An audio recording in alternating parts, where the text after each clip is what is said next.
毎日顔を見せる娘さん、愛嬌たっぷり足元すなり、私はすっかり気に入ってしまった。毎日変わらぬ靴磨き、楽しみになってきた。嬉しいあげく得意なところお耳に入れた。ところがその時見事にしくじって娘は怒ってしまった。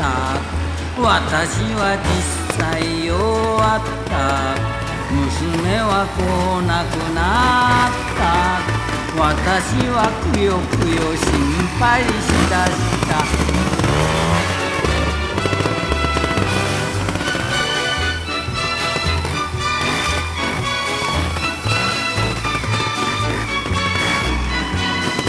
私はくよくよ心配しだした。たちまち